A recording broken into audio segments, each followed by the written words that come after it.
Cruceros de vela Star Clippers. Aventuras en alta mar al estilo de...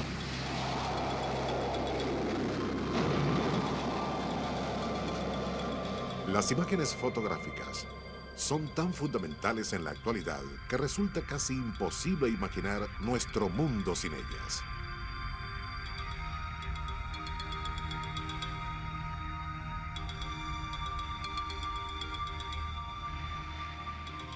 Muchos de los eventos más importantes de la vida los recordamos como momentos suspendidos en el tiempo. Las catástrofes.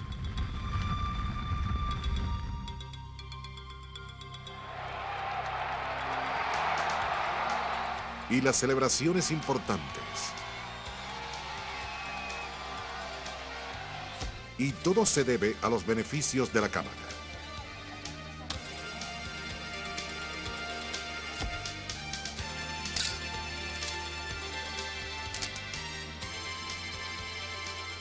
Es lógico imaginarse cuán mágico e imposible resultaba al principio del siglo XIX la idea de capturar una imagen de la naturaleza dentro de una cámara. Pero tres poderes impulsarían la invención de la cámara: deseo artístico, curiosidad científica y el sector financista. Y tres hombres muy distintos competirían para inventar la fotografía. A continuación, en Maravillas Modernas, la luz capturada, la invención de la fotografía.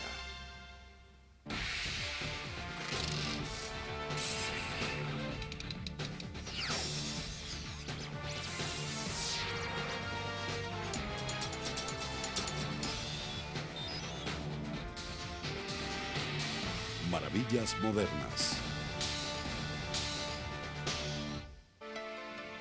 La primera cámara.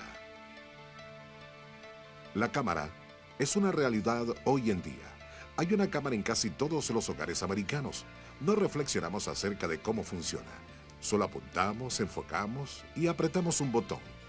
Esta maravillosa caja pone un amplio mundo en nuestras manos. Pero la cámara en realidad no es un aparato muy complicado. He aquí cómo funciona. Cuando enfocas una imagen con la cámara, la luz que refleja esa imagen entra por la lente en forma invertida y plasma un dibujo cabeza abajo en la película al fondo de la cámara. Llevamos la película a revelar y esta es sumergida en una solución química y aparece una imagen en negativo, de la cual se imprimen las fotografías. Curiosamente, un prototipo rudimentario de cámara fue usado hace casi 1000 años. En el siglo XI, los astrónomos en Arabia usaron una cámara para seguir el curso de las estrellas. Esta cámara era una habitación oscura con un agujero en una de las paredes. On the wall opposite the hole, you would see projected upside down the very image of what was outside the window. And this discovery was called the camera obscura. The word camera means room. The word obscura in Italian means dark. La cámara obscura se convirtió en un instrumento de trabajo popular entre los artistas. Quienes son asiduos visitantes de museos se sorprenderían al saber que en el siglo XVIII muchos pintores famosos calcaban sus motivos usando una cámara obscura. Art began to call for, to demand that a way be invented, a way be devised, that the actual world, reality, could be recorded more faithfully than it had been recorded before. El problema al dibujar usando la cámara obscura era que si el trazado del pintor no era muy bueno, el dibujo tampoco lo sería. Las cámaras reproducían perfectamente el reflejo de la luz, pero cuán grandioso sería hacer esa imagen permanente. Inventar la fotografía requeriría algo más que un deseo artístico. Requería curiosidad científica. Simplemente, la fotografía no se entendería sin previo conocimiento del comportamiento de los químicos ante la luz. El inventor de Chalon-sur-Saône. Hace más de 3000 años, las primeras civilizaciones observaron que la luz solar decoloraba las telas, pero no sabían por qué. Pasarían siglos antes de que se realizara algún descubrimiento de importancia acerca de la sensibilidad química a la luz. En los años 1700, Johann Heinrich Schulze trabajaba con cloruro de plata cuando descubrió que las partículas de plata cambiaban de color luego de ser expuestas a la luz solar. And he would make little experiments, almost games, for his friends, where he would take a flask and fill it full of this solution of chalk and silver chloride, and he'd put the stencil on the flask, hold it in the light for a while, then take the paper away and the silver black and oxidized in relation to light. Pero él no continuó investigando. El descubrimiento de Schulze pasaría a ser solo un principio básico de la fotografía. Ahora se conocían las herramientas necesarias para crear una imagen. Los comienzos del siglo 1800 fueron tiempos de abundantes inventos y de la revolución industrial. La competencia por patentar y proteger las ideas propias era tenaz. En el centro de Francia, un inventor humilde aportaría una gran contribución al desarrollo de la cámara de Trípode, pero en realidad estaba tratando de inventar algo muy diferente.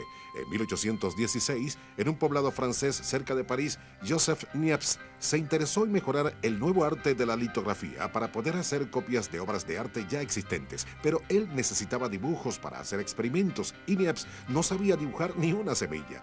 Él decidió hacer sus dibujos con la ayuda de la luz, una idea mucho más complicada que mejorar una litografía, y que de hecho ya otros grandes pensadores habían abandonado anteriormente. Niepce construyó una pequeña cámara oscura un poco más larga en sus costados. Él sabía de los experimentos de Schulze con plata sensible a la luz, así que colocó un papel cubierto con cloruro de sodio en el fondo de la cámara. Le emocionaba la idea de obtener una imagen en el papel, pero los claros y oscuros de la imagen quedaban invertidos y él no sabía cómo imprimirla o lograr una fotografía de apariencia normal. 6 años de tenaces experimentos pasaron mientras él descifraba mejores métodos para lograr una mejor imagen. En julio de 1822, Niepce tropieza con la solución. Niepce sabía que los artistas usaban un compuesto de asfalto en las litografías. Él pintó una lámina con asfalto en vez de plata, colocó una silueta transparente en la lámina y la expuso al sol. Era una idea sin sentido, pero funcionó. Él pudo copiar obras de arte.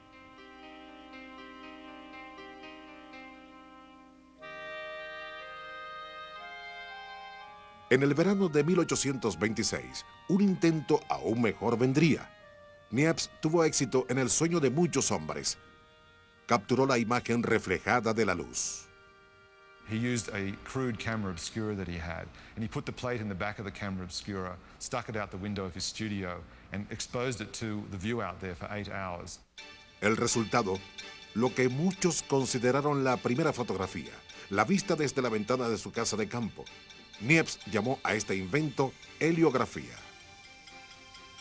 Poco después de su descubrimiento, él recibió una carta de un desconocido en París, quien para horror de Niepce sabía de sus experimentos. El desconocido quería saber el secreto de Niepce para crear una heliografía y le dijo que él también estaba trabajando en la obtención de fotografías en base a la luz. Niepce temió que robaran sus ideas e investigando acerca del autor de la carta, quien firmaba Daguerre, descubrió que era un respetado crítico de arte. Niepce le contestó de manera cortés, pero no reveló su secreto. Poco después de recibir la carta, Niepce viajó a Londres, pero se detuvo en París, donde repentinamente decidió presentarse ante el desconocido apellidado Daguerre.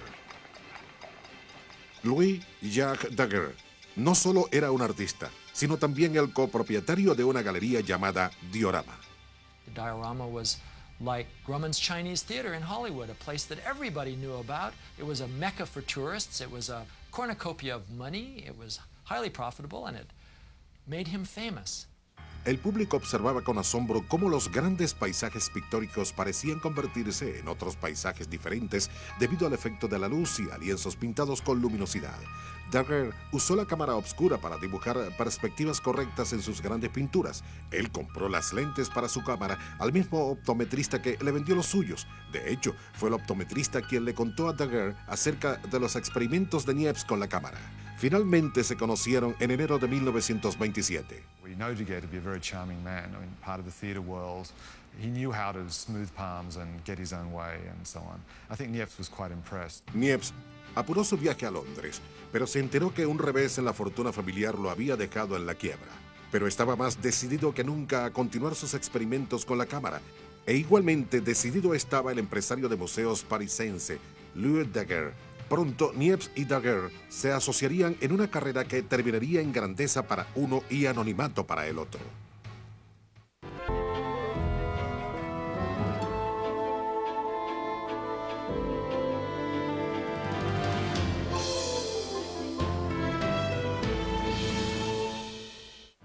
Continuamos con Maravillas Modernas.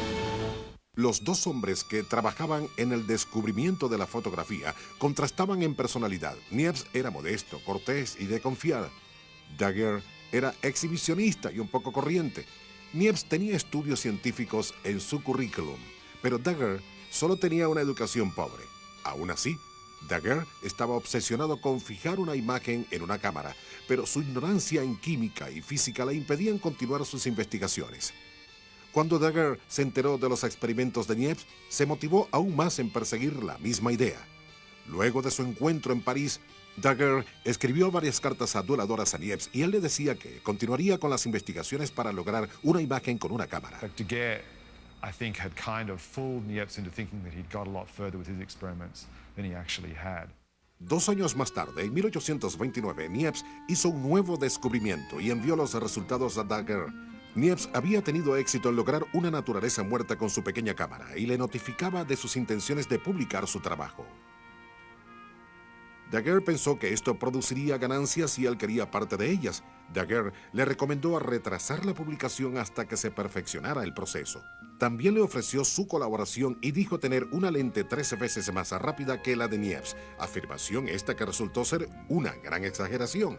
Pero Daguerre convenció a Niepce con sus argumentos y Niepce acordó no publicar sus descubrimientos. Compañerismo.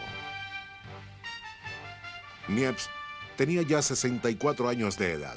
Estaba cansado y en la pobreza. Él trabajó solo por 13 años y creyó que no podría perfeccionar completamente el proceso sin una lente mejorada. Por lo contrario, Daguerre tenía 42 años, estaba en la flor de la vida, lleno de energía y seguro de que la heliografía podría llegar a ser tan exitosa como el diorama.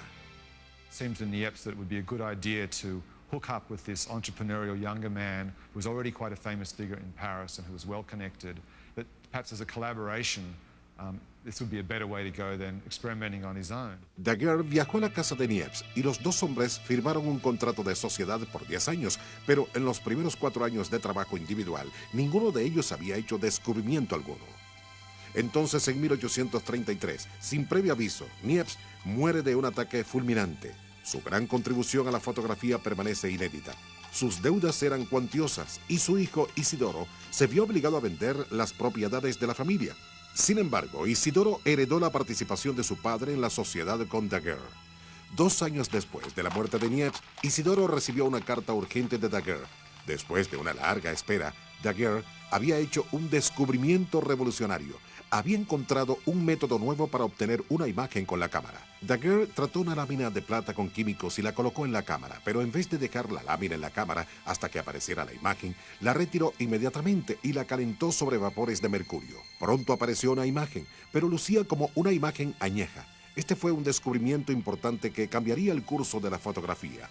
No hay registros de los lineamientos que llevaron a Daguerre a este descubrimiento. We like to think that discoveries are done by geniuses who cry eureka, after a moment of flash of inspiration. But I think, in fact, the invention was a somewhat gradual one. Isidoro Niepce viajó a París. Daguerre entregó al hijo de Niepce un nuevo contrato. Él cambió el nombre de la firma de Niepce y Daguerre a Daguerre y Niepce. Daguerre inherited all of the notebooks and research of his partner, and those notebooks were valuable and allowed Daguerre, who was himself an artist and not a scientist, to actually go ahead and successfully make a photograph as we know it today. En su típico estilo teatral, Daguerre anunció públicamente su descubrimiento, pero este era prematuro. Un gran problema quedaba por resolver. Él pudo obtener una imagen, pero no podía hacer que esa imagen fuera permanente, ya que cuando era expuesta a la luz del sol, la imagen se desvanecía. Un caballero a través del canal. Habría perturbado mucho a Daguerre el saber que él no era el único que se estaba acercando a la solución de este acertijo. De hecho, un inglés de 33 años de edad llamado William Henry Ford Talbot estaba trabajando en la misma idea. En el viaje de luna de miel de Talbot al norte de Italia en 1832, él trató de usar elementos de ayuda, incluyendo la cámara obscura y otra llamada la cámara lucida, para capturar la belleza natural del lago Como. La cámara lucida usaba un prisma para reflejar el motivo a pintar sobre un pedazo de papel. Talbot delineó el reflejo del hotel y del lago. And he looked at the drawings that he made, and because he was a smart man and essentially a pragmatic man, he said to himself, these drawings are terrible. These are terrible. It was a magical moment. And on that magical moment, he got an insight that wouldn't it be extraordinary to be able to make permanent the drawings that he was making with the camera lucida.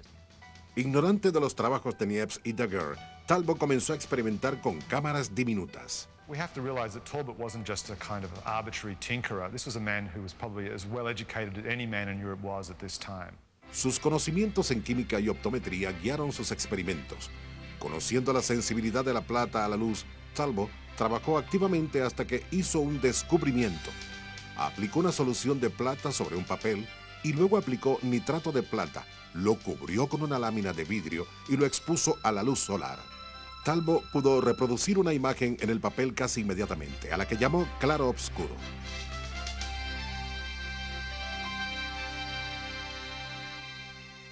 Immediately he said, I've discovered how to fix a shadow. Isn't that a wonderful phrase? He created a new art. Talbot apenas comenzaba. En 1835 hizo un descubrimiento aún más importante. En su cuaderno de notas escribió acerca de la exposición de papel en su pequeña cámara por varias horas para obtener un claroscuro o imagen en negativo. Las partes claras y obscuras estaban invertidas. Colocó ese claroscuro sobre otro papel tratado químicamente, lo expuso al sol y creó una copia. Ahora las partes claras y obscuras estaban correctas en la imagen. Esto es lo que él consideró un positivo o grabado. Su primer grabado fue una ventana enrejada del monasterio Lecoq, su casa. Sorprendentemente, él no entendió la magnitud de su descubrimiento. Talbot cerró su cuaderno de notas y tornó su atención hacia los últimos trabajos de otros. Un paso más cerca. A menos de 200 millas de distancia, Daguerre continuaba trabajando obsesivamente en su laboratorio al otro lado del canal. Probó químico tras químico sobre sus láminas de plata. Daguerre estaba decidido a fijar la imagen en la cámara y que no se desvaneciera. No salió de su laboratorio durante días y abandonó sus propios negocios y familia. Luego de 2 años de lucha, en 1837, Daguerre anunció que había encontrado la solución. Daguerre nuevamente envió por Isidoro. Cuando Isidoro llegó a París, Daguerre triunfante le reveló su descubrimiento. Lo que Daguerre había descubierto era realmente simple. Luego de obtener una imagen en la lámina, la bañaba con una solución salina que detenía la reacción química en la fotografía. Joseph Niepce, cuyo trabajo fue fundamental en el descubrimiento de Daguerre, sería únicamente acreditado con el primer proceso químico. El magnífico invento se llamaría como Daguerre solamente. Él llamó estas fotografías daguerrotipos. El hijo de Niepce, Isidoro, estaba furioso. Le dijo a un amigo, su comportamiento no ha sido más que una bajeza altamente vergonzosa y despreciable. Isidoro sintió que su padre había sido deshonrado, pero Daguerre insistió que su proceso fotoquímico era diferente al de Niepce. Finalmente, Isidoro firmó un nuevo contrato aceptando todos los términos de Daguerre, con la esperanza de recibir algo de dinero si es que se obtendría alguno. Daguerre llevó su increíble descubrimiento a la Academia Francesa de Ciencias. En enero de 1839, la Academia anunció el descubrimiento hecho por Daguerre, pero sin dar detalles. La carrera por la fama. En los últimos 4 años, el inglés William Talbot no había continuado experimentando con la cámara. Sus pensamientos estaban lejos de las imágenes en claro oscuro cuando leyó acerca del invento de Daguerre en el Times de Londres, 2 semanas después de su publicación. Talbot estaba horrorizado de que Daguerre estuviera obteniendo los méritos de un proceso que él mismo había descubierto.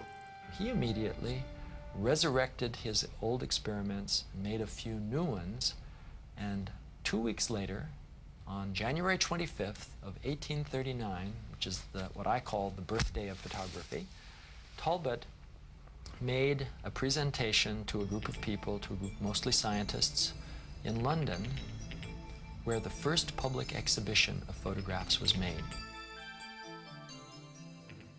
El aporte de Talbot en el desarrollo del proceso llamado negativo-positivo fue crucial para la fotografía actual, pero él solo obtuvo muy poco reconocimiento, 0 ganancias y un gran problema. Por otro lado, Daguerre sería el único en ganar fama rápidamente. Durante 8 meses, Francia esperaba impacientemente escuchar los detalles del invento de Daguerre.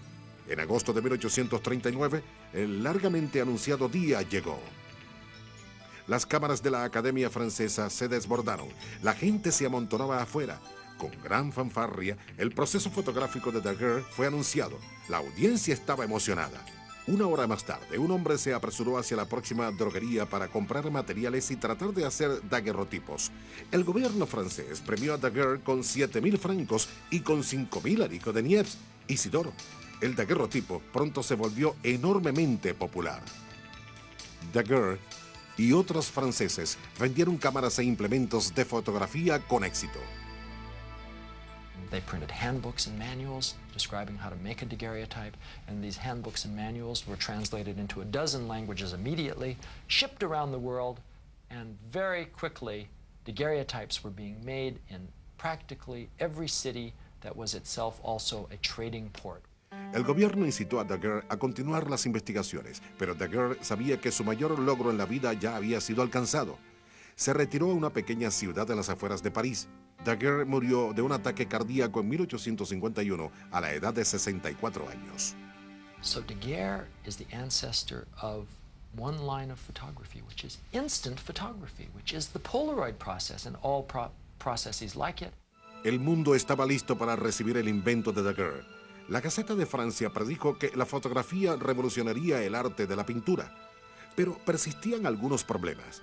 El tiempo de exposición era inaceptablemente lento, el equipo era pesado y poco práctico, los químicos nocivos. Grandes pensadores se dispusieron a trabajar en la solución, pero avanzaban lentamente al igual que el invento original. Villas modernas. Capturando al mundo. Al año del descubrimiento de Daguerre y Talbot, fotógrafos principiantes comenzaron a desplazarse con el equipo a puntos distantes en el globo. La fotografía había llegado. Desde Atenas a Egipto, lugares lejanos y exóticos fueron fotografiados y llevados a casa. Pero la fotografía no era una afición para personas inconstantes.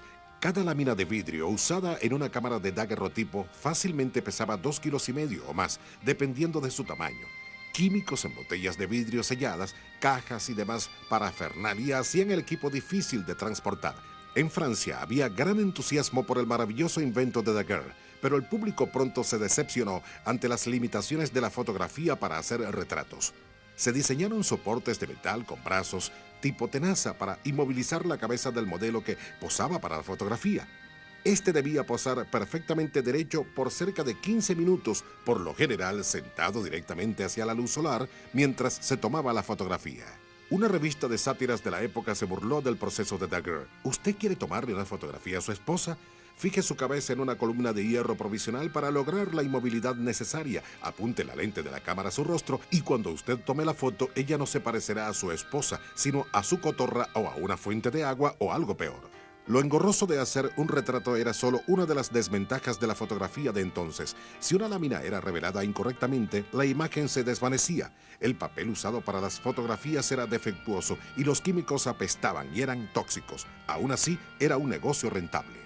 William Talbot retomó las investigaciones que había abandonado 4 años atrás. Él sabía que su método inicial era lento e imperfecto, pero pronto dio con una mejora importante al exponer papel humedecido en vez de papel seco en la cámara por corto tiempo. Él pudo obtener una imagen después del tratamiento con químicos en el papel.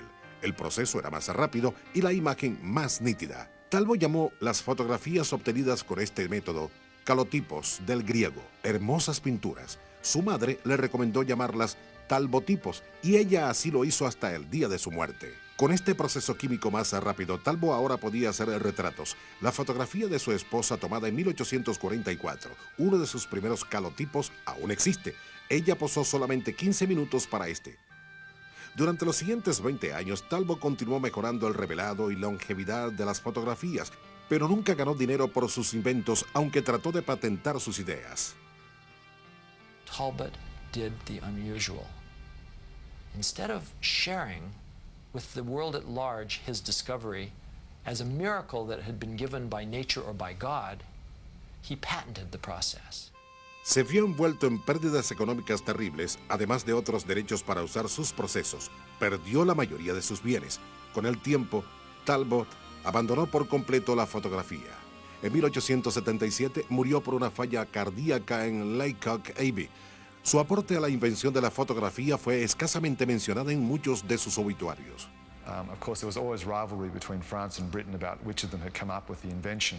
But Talbot is widely recognized as the founding figure for the kind of photography we use today, paper-based, negative, positive photography. In that respect, Talbot is definitely the founding figure.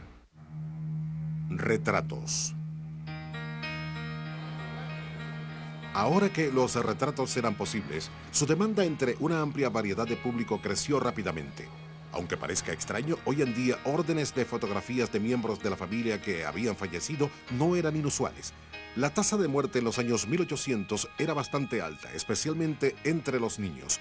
A veces los muertos eran acomodados en sillas o sus cuerpos colocados en vívidas poses.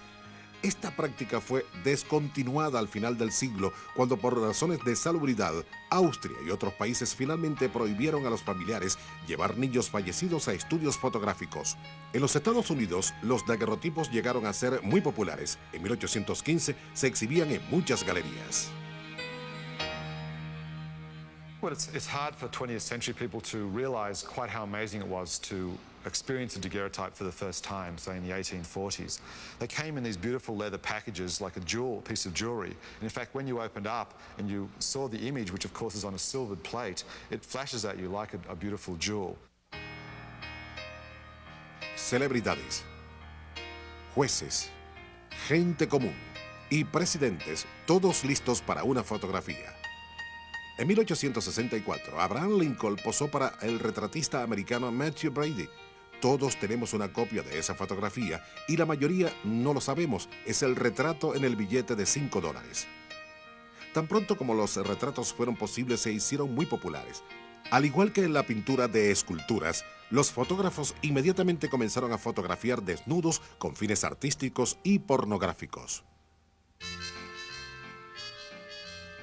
Métodos mejores.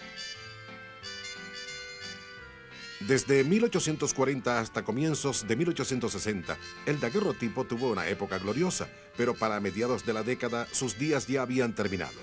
Las fotografías eran tan frágiles que debían ser selladas bajo vidrio para protegerlas del contacto de dedos y de la dañina oxidación.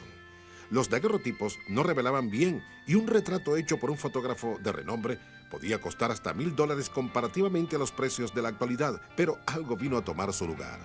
El escultor inglés Frederick Spock Archer logró un avance tan significativo en la fotografía que muchos dejaron a un lado los daguerrotipos y calotipos para apoyarlo. Archer nombró este método collodium. Él cubrió una lámina de vidrio con un compuesto de goma y éter. Se podían realizar incontables reimpresiones de esta lámina y las imágenes eran de color rosado intenso. El método collodium prevalecería hasta 1880, cuando sería reemplazado por las láminas al seco. Pero a pesar de estos avances, la fotografía continuaba siendo una afición engorrosa y esquiva. The early chemistry was, for the most part, fairly toxic. People became ill, deranged, and otherwise sick from constant exposure to different kind of photographic processes and fumes. Avances revolucionarios tuvieron que esperar por mentes visionarias que redefinieran la cámara. Un joven se adjudicaría esta visión y sería el responsable del prototipo de la cámara que conocemos actualmente.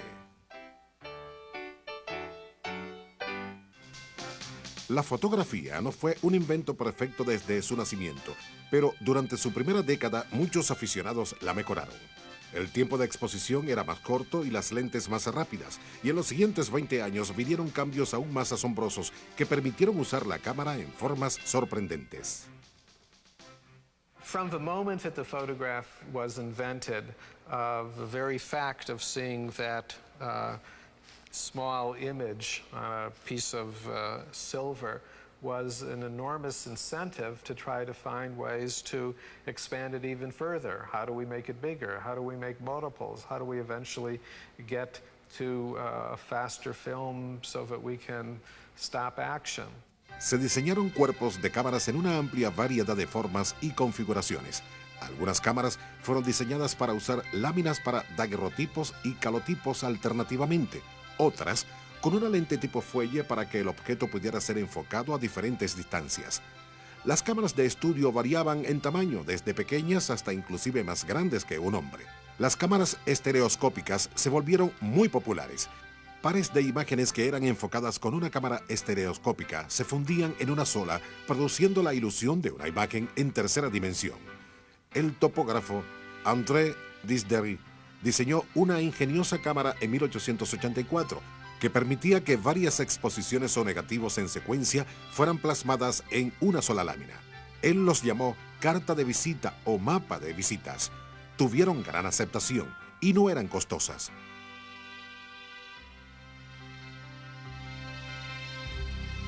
Crónica de guerra. En la segunda década de la fotografía, una visión amplia del mundo fue capturada con las cámaras, pero había algo que aún no se había reportado en las crónicas: la arena de la guerra. En 1855, la guerra se iniciaba en la costa norte del Mar Negro. Roger Fenton, un abogado inglés dedicado a la fotografía, zarpó hacia el puerto de Balaclava, llevando 36 juegos de material fotográfico que pesaba miles de kilos. Sus láminas revelaban tan lento que Fenton podía tomar fotografías solamente antes o después de la batalla. Revelaba sus fotografías soportando el sofocante calor que había dentro del carruaje de un vendedor de vinos que él transformó en cuarto oscuro. Sus fotografías de la guerra impactaron a la gente. Algunos años más tarde, Norteamérica recibiría la misma dosis de aquella realidad. En el campo de batalla desde Gettysburg hasta el Puerto Cole, Matthew Brady, otro fotógrafo, llevó pesados carruajes llenos de equipo y material fotográfico cerca de los campos de batalla y algunas veces, inadvertidamente, justo al borde de los mismos. Sus fotografías estaban documentadas con gran elocuencia, cadáveres, moribundos y cada ángulo de la guerra de secesión americana. La apuesta de $20,000. En la década posterior a la guerra de secesión, la invención de láminas de revelado al seco y de equipo fotográfico más rápido finalmente permitió a los fotógrafos grabar con precisión objetos en movimiento. En 1873, Lynn Stanford, anteriormente gobernador de California y un entusiasta de las carreras de caballos, apostó $20,000 con un amigo a que en algún momento del galope las cuatro patas del caballo se encontraban suspendidas. Y no en la manera en que los artistas lo pintaban. Stanford trajo una cámara para probar su teoría y contrató a Edward Muybridge, un fotógrafo británico residente en San Francisco, para que aclarara la duda. Muybridge había inventado un obturador mecánico más rápido. En 1877, Muybridge alinea 24 cámaras una tras otra. Each camera shutter mechanism was controlled by a string, and as the horse went down the track, it broke the string and clicked the shutter, and you got an image of the horse in that particular position. Las fotografías, sin lugar a dudas, demostraron que Lynn Stanford sí estaba en lo correcto. Los trabajos progresistas de Muybridge encaminaron la fotografía hacia nuevos horizontes, al igual que lo harían las nuevas ideas de un hombre al norte del estado de Nueva York.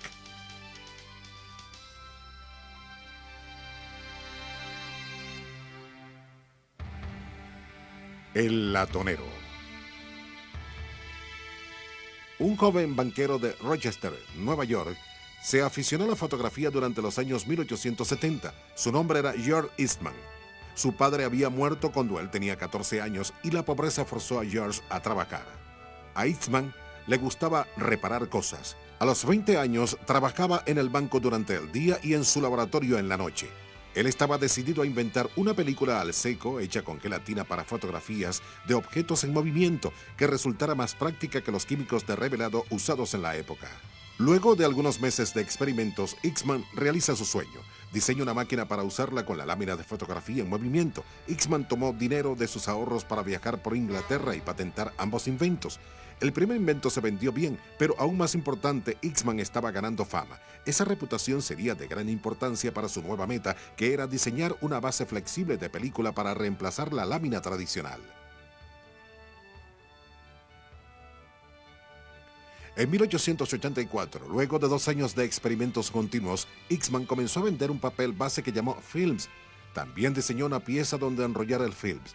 Este nuevo material fotográfico era magnífico en peso y flexibilidad, pero revelarlo era algo laborioso, pues la cubierta debía ser removida cuidadosamente del papel base.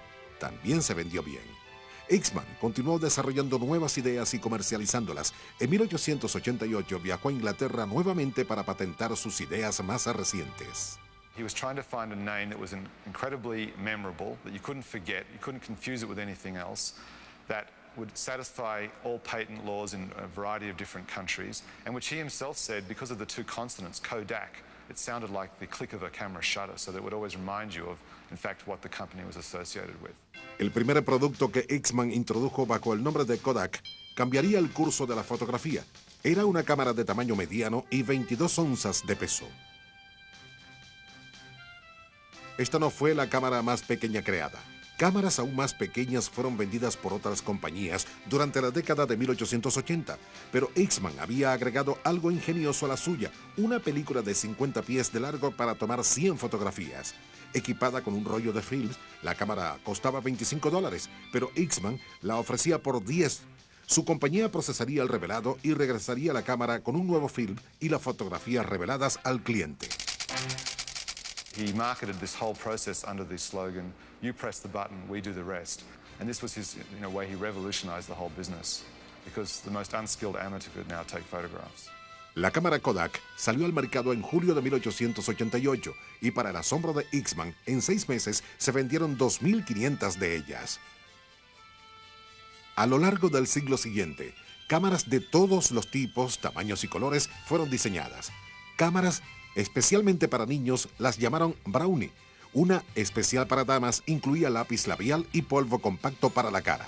Eastman dirigía su mercado a cada sección de la fotografía amateur y profesional. Kodak se convirtió en el nombre por excelencia en distribución de material y equipo fotográfico y así continúa siendo hasta el presente. La verdadera facultad ingeniosa de Eastman era su habilidad para los negocios. His advertising constantly played on ideas of memory and desire and loss. The idea that if one didn't take a photograph, one would lose this memory, and with it, your entire child's childhood, if you like. Los logros y actividades pioneras de Eastman en la fotografía se extenderían hacia otras grandes invenciones. Su trabajo con el nuevo material fotográfico tuvo mucho que ver con el desarrollo de una nueva frontera, el cine.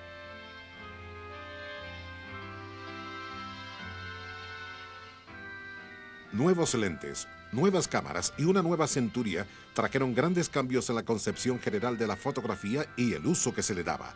Pero ahora quedaba una gran decepción que subsanar: cómo hacer fotografías a color. Usted en Maravillas Modernas. Fotografía como arte. Con la llegada del siglo XIX, la evolución de las cámaras y de los procesos químicos permitió a la fotografía adentrarse en el campo de la ciencia, investigaciones policiales y rayos X. La gente en general reconoció la utilidad de la fotografía en muchos campos, pero pocos la apreciaron artísticamente. De hecho, muchos fotógrafos no se autocalificaban como artistas. Pero algunos visionarios como Julia Margaret Cameron llevaron la fotografía a niveles superiores. En los años 1860, Cameron tomaba fotografías que calificaba como arte. Ella usaba luces intensas y copió ideas de clásicos. Transformó un gallinero en un cuarto oscuro y allí realizó fotografías de sus amigos. El científico Darwin, el poeta Tennyson y la Alicia que en su niñez había inspirado el cuento de Lewis Carroll, Alicia en el País de las Maravillas. I think she is one of the greatest of geniuses in the 19th century and in the whole history of photography. La crítica alabó la suavidad de sus enfoques. Ella nunca obtuvo ganancias de sus trabajos y estos permanecieron en el anonimato durante muchos años después de su muerte. La fotografía no fue bien recibida en las galerías de arte hasta el siglo XX. Su aceptación se debió en gran medida a Alfred Stieglitz, un fotógrafo coleccionista y crítico de arte. Stieglitz abrió una pequeña galería en Nueva York en 1905 y durante casi 30 años exhibió fotografías en calidad de trabajo artístico contemporáneo. Stieglitz believed profoundly that a photograph could be as important a work of art as any painting or any sculpture that he had ever seen. Claramente se observaba en obras de grandes pintores del siglo como Degas, Lacroix y otros, que esos trabajos fotográficos fueron fuente de inspiración de sus propios trabajos de pintura. La concepción de la fotografía como arte se produjo lentamente, pero por los años 1880, la cámara se había convertido en una herramienta política y social poderosa en las manos de algunos documentalistas. Los inmigrantes recién llegados eran los blancos fotográficos de Jacob Weiss, un fotógrafo neoyorquino de los años 1890, y de Louis Hines una década más tarde. Las fotografías de Hines, de niños trabajando frente a tiendas, de alguna manera iniciaron la elaboración de la ley de menores. En el oeste, Dorothy Lange, Walker Evans y otros fotógrafos gubernamentales captaron con sus cámaras crudas imágenes de la pobreza durante la Gran Depresión.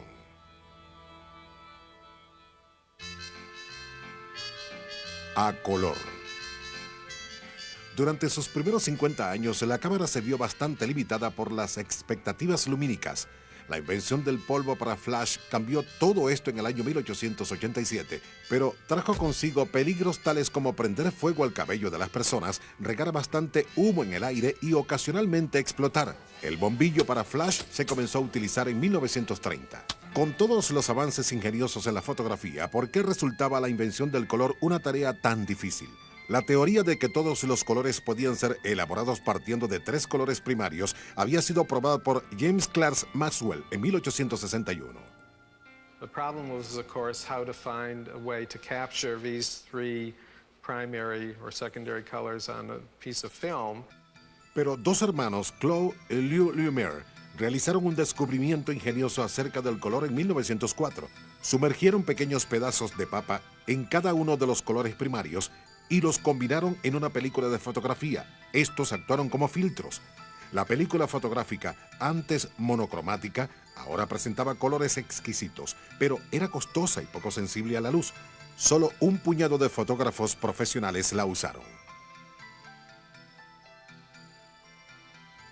El Departamento de Investigaciones de Eastman había explorado el campo del color por 2 décadas sin mucho éxito, pero la invención de la película fotográfica de 35 milímetros para fotografía de estudio y movimiento trajo un nuevo impulso a la compañía. Había dinero que producir. I think it was a major kind of engineering task to figure out how to do it, and certainly the incentive of 35 millimeter, I think, is what forced the companies, forced Kodak, to find a way to make color practical. Kodak puso a la venta en 1932 una película a color de 35 milímetros, pero Eastman no viviría para ver. En 1931, a sus 78 años de edad, Eastman era más rico de lo que hubiera soñado. Amigo de potentados y famosos, le gustaba el deporte de la caza y las cenas elegantes, acampar y la música clásica. Luego de su cumpleaños se ofreció una fiesta en su honor. Poco después de la partida de sus invitados, su secretaria escuchó un disparo en la parte superior de la casa. Eastman había finalizado sus días con una bala en la cabeza. El padre de la fotografía moderna dejó una nota que decía solamente: «Mi trabajo está hecho, ¿por qué esperar?».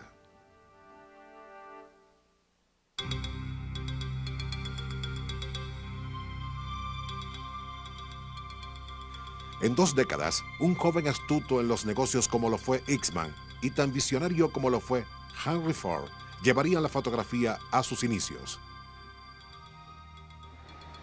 Edward Lange, un estudiante de primer año en la Universidad de Harvard en 1920, caminaba calle abajo por Broadway durante un receso escolar.